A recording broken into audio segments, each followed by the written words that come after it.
السلام علیکم ورحمۃ اللہ وبرکاتہ۔ محترم سامعین کرام،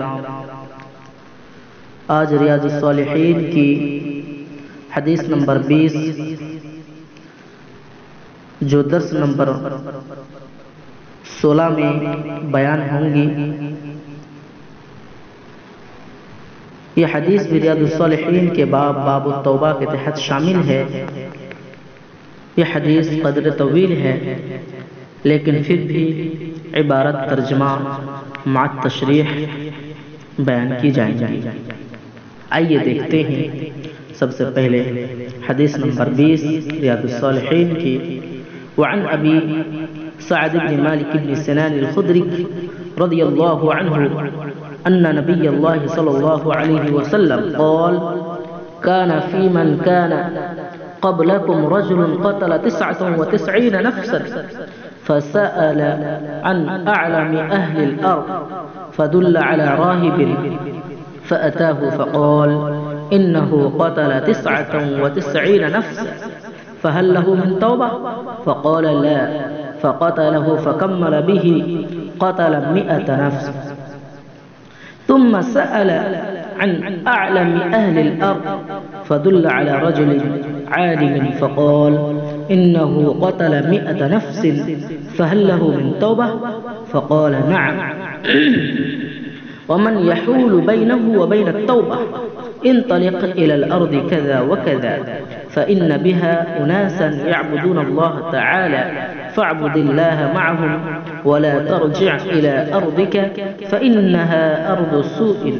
فانطلق حتى إذا نصف الطريق أتاه الموت فاختصمت فيه الملائكة الرحمة وملائكة العذاب، فقالت ملائكة الرحمة جاء تائبا مقبلا بقلبه إلى الله تعالى، وقالت ملائكة العذاب إنه لم يعمل خيرا قط، فأتاهم ملك في صورة آدمي فجعلوه بينهم أي حكما فقال فقيسوا ما بين الأرضين فإلى أيتهما كان أدنى فهو له، فقاسوا فوجدوه أدنى إلى الأرض التي أراد فقبضته ملائكة الرحمة متفق عليه.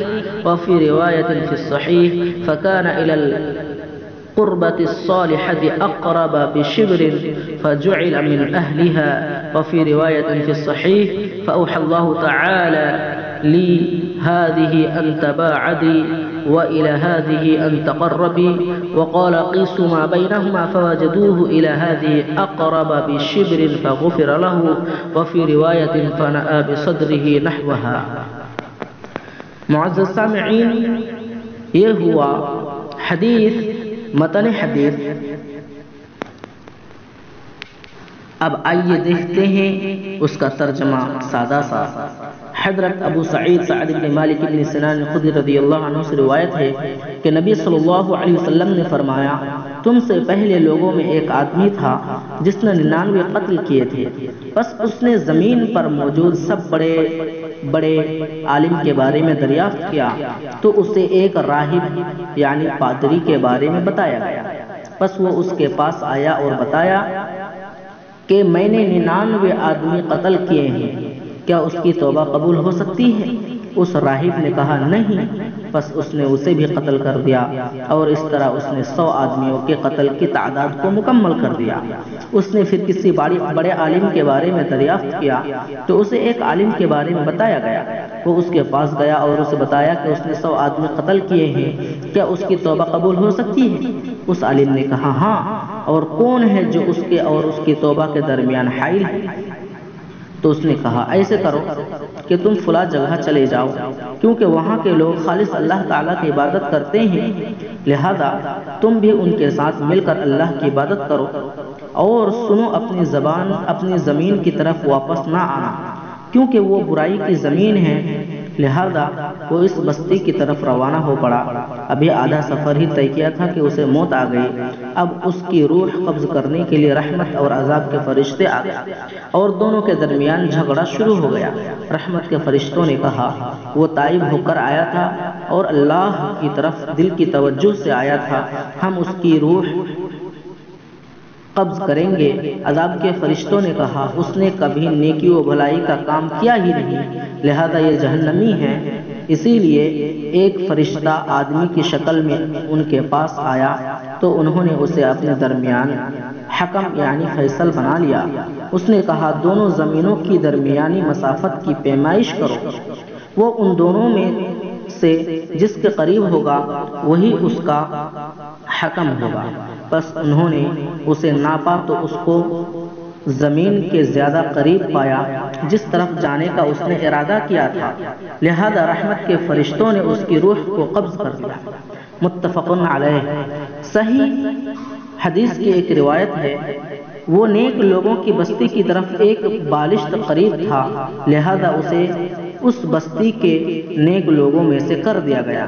نیز ایک دوسری روایت ہے صحیح حدیث کی کہ اللہ تعالیٰ نے اس زمین کو جہاں سے وہ آ رہا تھا کہا کہ دور ہو جا، اور اس زمین کو جس کی طرف جا رہا ہے کہا کہ قریب ہو جا، اور پھر فرمایا کہ ان دونوں زمینوں کی درمیانی مسافت کو ناپو۔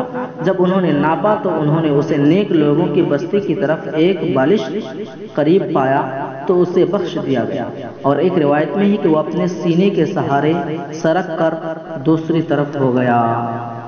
معزز سامعین، یہ تھا حدیث کا ترجمہ۔ اب آئیے دیکھتے ہیں مختصراً خلاصہ۔ پہلے غریب الحدیث دیکھتے ہیں۔ راہب کسے بولتے ہیں؟ جو پادری ہے، پادری کو راہب کہتے ہیں۔ بنی اسرائیل کے عابدوں میں سے ایک عابد، اس میں یہ اشارہ ہے کہ یہ واقعہ حضرت عیسیٰ علیہ السلام کے آسمانوں پر اٹھائے جانے کے بعد کا ہے، کیونکہ سورہ حدید میں ہے کہ رہبانیت کی بدعت ان کے بعد ایجاد ہوئی۔ من یحول جو ایک لفظ ہے اس کا معنی ہے کہ کون حائل ہو سکتا ہے، یہ سوال کیا تھا اس قاتل آدمی نے، سوالی آدمی نے۔ اور نصف الطریق کا معنی ہے آدھی مسافت، اور ادنا کا معنی ہے زیادہ قریب، اور فناء بصدرہ کا معنی ہے وہ سینے کے سہارے سرک کر دوسری طرف ہو گیا، یعنی موت کی تکلیف کے باوجود بڑی مشکل سے سرک کر اس طرف ہو گیا۔ اب آئیے دیکھتے ہیں اس حدیث سے جو بہت سی باتیں سمجھ میں آتی ہیں، ان میں سے چند باتیں دیکھتے ہیں۔ نمبر 1، نبی صلی اللہ علیہ وسلم نے وعظ و نصیحت میں بڑی حکمت سے مثالیں بیان کی، کیونکہ دل اس بات کی طرف میلان رکھتے ہیں اور اسی کی اقتدا کرتے ہیں جو ان سے میل اور تعلق و نسبت رکھتی ہے۔ نبی بنی اسرائیل کی روایت بیان کرنا جائز ہے کیونکہ ان میں عجائب ہیں، لیکن ہم ان کی تصدیق کریں گے نہ تکذیب، سوائے اس کے جس کی نبی صلی اللہ علیہ وسلم نے تصدیق یا تکذیب کی ہو۔ انسان میں خیر و بھلائی فطری طور پر ودیعت ہیں، جبکہ شر اور برائی اس نفس میں داخل کرنی پڑتی ہے، اور جب نیکی اور برائی کا ٹکراؤ ہو تو انسان میں نیکی اختیار کرنے اور اس پر استقامت اختیار کرنے کی استعداد ہوتی ہے۔ عالم کو کم عبادت کے باوجود جاہل پر اس کی زیادہ عبادت کے باوجود فضیلت حاصل ہے، کیونکہ جاہل عابد بعض اوقات برائی کا شکار ہوتا ہے جبکہ وہ اپنے خیال میں سمجھتا ہے کہ وہ اچھا کام کر رہا ہے۔ اس طرح وہ خود بھی ہلاک ہوتا ہے اور دوسروں کو بھی گمراہ کر دیتا ہے۔ اس سے یہ بھی بات ثابت ہوا کہ جو شخص دعوت و اصلاح کا بیڑا اٹھائے اسے شرعی علم سے واقفیت ہونی چاہیے، ورنہ اس کا نقصان اس کے فائدے سے زیادہ ہوگا۔ عالم نور حق کے ذریعے رہنمائی کرتا ہے اور علم کے ذریعے ہدایت کی توفیق ملتی ہے جو فائدہ پہنچاتی ہے۔ عالم اور داعی کو چاہیے کہ وہ لوگوں کو اللہ کی طرف اس انداز سے بلائے کہ انہیں خوشخبری بھی سنائے، انہیں نفرت نہ دلائے کہ وہ اللہ تعالیٰ کی وسعت رحمت سے مایوس ہو جائے۔ تمام گناہوں کے لیے خواہ ہو صغیرہ ہو یا کبیرہ، توبہ کا دروازہ کھلا ہوا ہے، اور سچے دل سے توبہ کی جائے تو اللہ تعالیٰ اسے قبول فرماتا ہے۔ فرشتے بنی آدم کے ساتھ مقرر ہیں اور ان کا اجتہاد انسان کے مطیع ہونے یا عاصی و گنہگار ہونے میں مختلف ہو سکتا ہے، اور پھر اللہ ان کے درمیان فیصلہ فرماتا ہے۔ نیز فرشتے انسانی شکل میں آ سکتے ہیں۔ جس بستی میں اللہ تعالیٰ کی نافرمانی ہوتی ہو وہاں سے ایسی جگہ نقل مکانی کرنا مشروع ہے جہاں اللہ تعالیٰ کی نافرمانی نہ ہوتی ہو۔ یا پھر اس بستی کے رہنے والے پہلی بستی کے رہنے والوں سے کم گناہ کرتے ہوں۔ نیز تائب کو اپنے احوال میں تبدیلی لانی چاہیے اور برائیوں کی جگہ اچھے اور نیک اعمال کرنے چاہیے۔ اہل علم، اہل تقوی اور اہل صلاح کی ہم نشینی اختیار کرنی چاہیے جو اللہ تعالیٰ کی اطاعت کرنے اور شیطان کو رسوا کرنے میں مددگار ہوتی ہے۔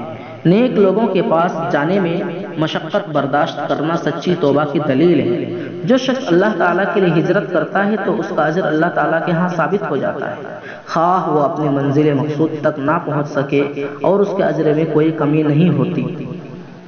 اختلاف کی صورت میں کسی اہل خرد و دانش کو فیصل مقرر کر لینا چاہیے۔ جب دلائل اور احوال میں تعارض ہو اور حاکم کے پاس بہت سے دلائل ہوں تو پھر حاکم کو قرائن کی بنیاد پر ترجیح دینی چاہیے۔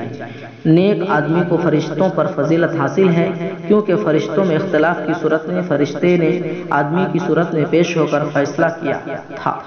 نیز یہ ثابت ہوا کہ جو شخص عمدن قتل کر دے تو اس کی توبہ بھی قبول ہو جاتی ہے، اگرچہ یہ حدیث سابقہ امتوں میں سے کسی شخص کے بارے میں ہے، لیکن اگر اس امت کے قاتل کی توبہ قبول ہو سکتی ہے تو ہماری امت کے لیے، لیکن اگر اس امت کے قاتل کی توبہ قبول ہو سکتی ہے تو ہماری امت کے لیے توبہ بدرجہ اولا قبول ہو سکتی ہے۔ واللہ اعلم۔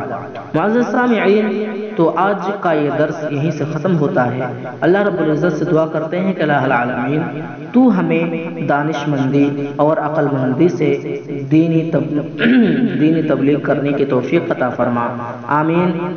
اور تو ہمیں توبہ کرنے کی توفیق عطا فرما، آمین۔ الہ العالمین تو ہمیں گناہ خطاؤں سے بچا، آمین۔ وآخر دعوانا الحمدللہ رب العالمین۔ السلام علیکم ورحمۃ اللہ وبرکاتہ۔